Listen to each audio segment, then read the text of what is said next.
Oke, guys, saya lagi ada di luar. Ini kebetulan masih di London, ya, masih di London.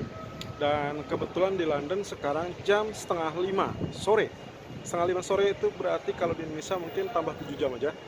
Berarti mungkin mendekati setengah 12-an ya, setengah 12-an.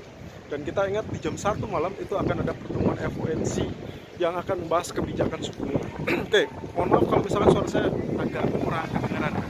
Saya lupa headset saya disimpan di bus, jadi kita akan secara singkat aja preview tentang kemungkinan yang bisa terjadi, terutama kaitannya dengan kebijakan FOMC dan apa sih yang akan dibahas ataupun yang ditunggu-tunggu oleh market. Oke, waktu hari Jumat saya sempat menyiapkan live streaming yang saya total sampai tanggal 8 November ya, dan itu memang sengaja saya persiapkan untuk menghadapi keadaan seperti ini karena saya harus berada di UK sampai tanggal 8 November. So, kita langsung malam ini kita bicara tentang FOMC. FOMC berarti kita bicara tentang kemungkinan yang bisa terjadi adalah terkait dengan suku bunga. Nah, masalahnya adalah jangan fokus dengan suku bunganya, karena suku bunga bulan November itu dipastikan akan naik sekitar 75 basis point, dan itu sangat-sangat sudah diantisipasi ya. 80 atau 90% sudah sangat diantisipasi. Jadi fokusnya kemana? Fokusnya adalah tertuju kepada rencana mereka untuk bulan Desember dan juga tahun berikutnya, di tahun 2023. Nah, perkiraan dari market adalah Fed akan memberikan rekomendasi ataupun memberikan isyarat bahwa mereka bisa saja melakukan yang disebut dengan pelonggaran. Pelonggaran ini hati-hati, pelonggaran bukan berarti dia akan memangkas suku bunga, melainkan dia hanya akan melakukannya tetap dengan kenaikan suku bunga, hanya saja mungkin dengan jumlah atau angka yang relatif lebih kecil ya. Oke, saya background ini adalah di gereja katedral Manchester.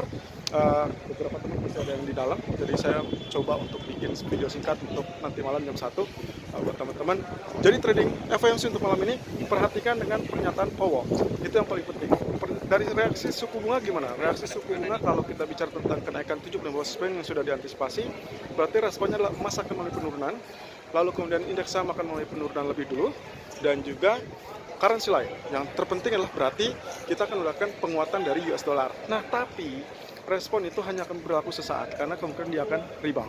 Nah, kalau Anda lihat dari reaksi yang sudah terjadi sampai saat ini, kalau tidak salah emas lagi turun ke 46, kemudian 1646 ya lebih tepatnya, setelah sempat ke 1655.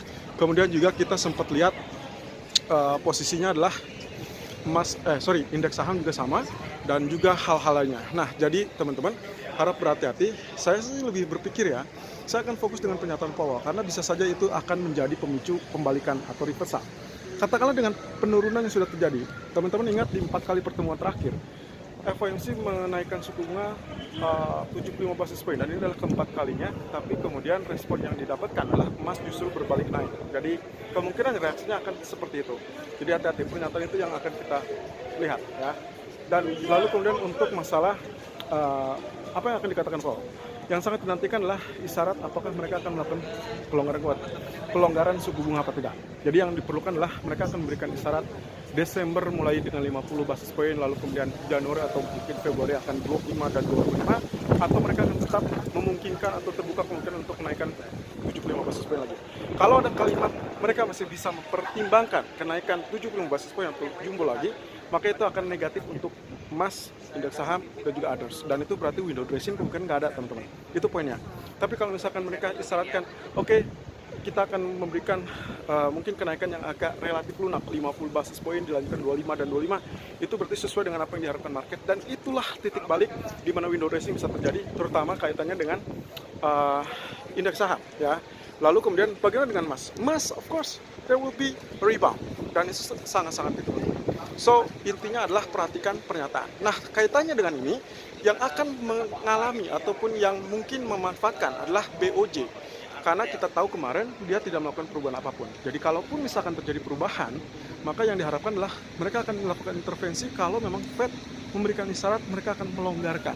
Artinya membuka kemungkinan untuk kenaikan 50 basis point dilanjutkan 25 atau lebih rendah, dan itu berarti positif untuk others currency, yang berarti dolar akan melemah, dan itu dimanfaatkan oleh intervensi terhadap mata uang yen. Kalau tidak ada seperti itu, alias mereka tetap dalam jalur pengetatan, hati-hati. Biasanya Indonesia kemungkinan akan rally mengikuti penguatan dolar, dan itu berarti berdampak kepada emas ataupun indeks saham akan mengalami penurunan. Oke, itu saja dari saya. untuk jam 1 dini hari nanti. Dan ingat bahwasanya FOMC hanya fokus kepada pernyataan Powell dan juga kemungkinan suku bunga berikutnya. Thank you. Irfan untuk Agroda.